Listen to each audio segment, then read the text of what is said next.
اور میں آپ کو بڑی آپ توجہ سے اس بات کو سنیے گا، جب طائف کا معاملہ تھا اور نبی علیہ السلام نے وہ 12 برس کا مکی دور، پھر یوم طائف کو یاد کریں، سیدہ عائشہ سے پوچھا گیا اس سے بھی بڑا سخت دن ہے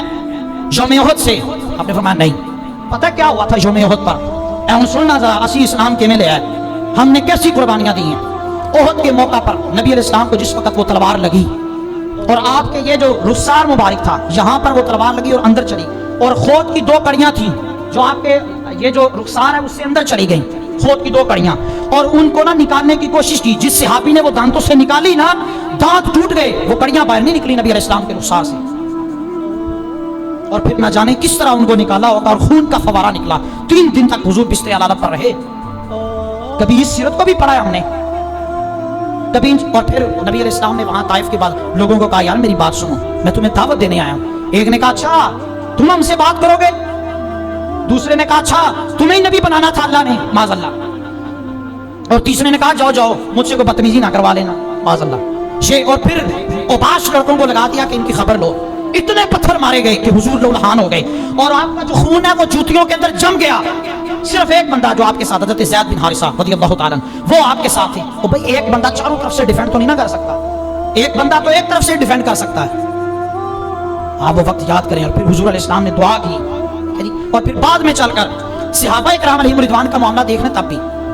ایک بالش بھی جگہ ایسی نہیں تھی حضرت خالد بن ولید کے جسم پہ جہاں پر تلوار اور تیر کا زخم نہیں تھا، ایک بالش بھی جگہ۔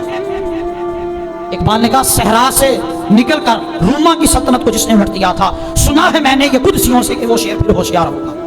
اور پھر اقبال نے کہا شیخ غازی یہ تیرے پراسرار بندے جنہیں تو نے بخشا ہے ذوق خدائی، تو نیم ان کی ٹھوکر سے صحرا و دریا، 2 عالم سے کرتی ہے دل کو بگانا، عجب چیز ہے لذت آشنائی، شہادت ہے مطلوب مقصود مومن، نہ مال غنیمت نہ کشور کشائی۔ وہ جنہوں نے قربانیاں دی ہیں آپ ان سے پوچھیں، حضرت صلاح الدین ایوبی سے پوچھیں آپ، جس وقت انہوں نے بیت المقدس کو حاصل کیا، برنس نے بڑی آکر سے یہ بات کی تھی اینا محمد ادعو ینصرکم، کدھر ہے وہ تمہاری مدد کرے محمد، معاذ اللہ۔ حضرت صلاح الدین ایوبی کہتے ہیں 2 سال تک میں نے اپنی کمر نہیں سیدھی کی، اللہ نے ان کو عزت دی، سپہ سالار بنایا، اور صلیبی جرنیل آپ کے سامنے کھڑے تھے، برنس بھی موجود تھا، جتنے باقی سارے سپہ سالار تھے سب کو کہا کہ تم چلے جاؤ، میں تمہیں معافی دیتا ہوں۔ دنیا کا یہ قانون ہے کہ جو بندہ بھی پاور میں ہوتا ہے وہ اپنی پاور کو دکھاتا ہے، لیکن وہ بھی پاور تھی کہ اسلام جس وقت پاور میں آیا تو اسلام نے کہا نہیں میں تو معاف کرتا، جاؤ۔ فتح مکہ کا موقع یاد کر لیں آپ،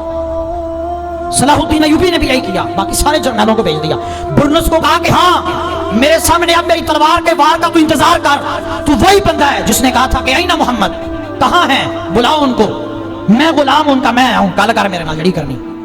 اور پھر تلوار اس کا سر کٹ کے اور جرنیلوں کے سامنے رکھا، اور صلاح الدین ایوبی نے کہا یاد رکھنا تمہیں میں نے اس لیے چھوڑا ہے کہ تم نے حضور کے خلاف بات نہیں کی، اور برنس کو اس لیے سزا دی کہ اس نے حضور کے خلاف بات کی تھی۔ اس لیے میرے بھائیوں ہمیں اگر کوئی امن کا درس دیتا ہے تو ہم سے زیادہ امن کو جاننے والا کوئی نہیں ہے۔ فتح مکہ کے موقع پر ہم نے جو تاریخ رقم کر دی ہے اس کے بعد کوئی نہیں کر سکتا، آپ جتنا مرضی۔ اور رہی بات آج کے نوجوان کو، صرف میرا ایک میسیج ہے، جلا ڈالی تھی تم نے کشتیاں اندلس کے ساحل پر، جلا ڈالی تھی تم نے کشتیاں اندلس کے ساحل پر، مسلمانوں وہی تاریخ دہرانے کا وقت آیا جہاں سے 313 چلے تھے تم مسلمانوں، انہی ماضی کی راہوں پہ پلٹ جانے کا وقت آیا۔ اور آج کے جوان سے میں کہتا ہوں اٹھ شیر مجاہد ہوش میں آ، تعمیر خلافت پیدا کر، کیوں ٹکڑے ٹکڑے ہوتا ہے اب ایک جماعت کو پیدا کر، گر تو بھی ترقی دنیا میں،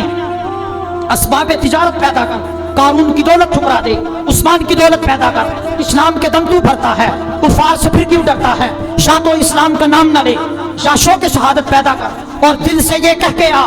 گھبرائے نہ حالات بدلنے والے ہیں، جو کانٹے بن کر آئے تھے وہ لمحے ٹلنے والے ہیں، مظلوموں کی آہوں نے شولوں کی راہیں پہنی ہیں، یہ جال کفت سیادوں نے اب سڑنے گلنے والے ہیں، ہمت نہیں طوفانوں میں جذبوں کو ہمارے چھین سکے، جتنا ہم سے الجھو گے ہم اور مچلنے والے ہیں۔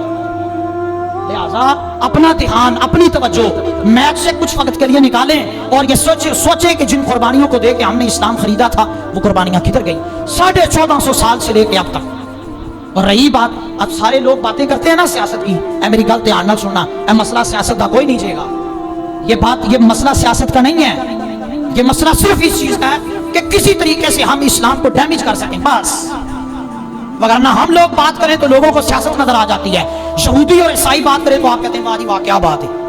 تو بھئی اس لیے یہ بات یاد رکھیں یہ مسئلہ سیاست سیاست کا کوئی نہیں ہے، یہ صرف اسلام کو ڈیمیج کرنے کا مقصد ہے ان کا کہ کسی نہ کسی طرح مسلمان سے خطرہ نہیں ہے، ان کو نماز سے خطرہ نہیں ہے، زکوٰۃ سے نہیں ہے، ان کو اگر خطرہ صرف اس لیے ہے کہ کہیں ایسا نہ ہو کہ اسلام جو ہے وہ اسٹیبلشمنٹ کر جائے، اور وہ اگر ہم سے بڑھ گیا تو پھر اسی کوئی نہیں رہنا۔ آپ خلافت عثمانیہ کو یاد کر لیں، انہوں نے کہا نہیں بھائی اسی نہیں برداشت کرنا، ہم سے نہیں ہوتا، ہم اس پہ کوئی کمپرومائز نہیں کریں گے۔ تو انہوں نے کہا پھر چلو سب تو پہلے خلافت عثمانیہ کو ختم کرو، اور آج حالات آپ کے سامنے ہیں۔ تو اس لیے میرے بھائیوں ہمیں سوچنا ہے، سمجھنا ہے، غور و فکر کرنی ہے، اور اپنے اس دین کو اور اسلام کو اس انداز سے بچانا ہے۔ اللہ کی بارگاہ میں دعا ہے ہم سب کو مل کے توفیق عطا فرمائے۔ وآخر دعوانا الحمدللہ رب العالمین۔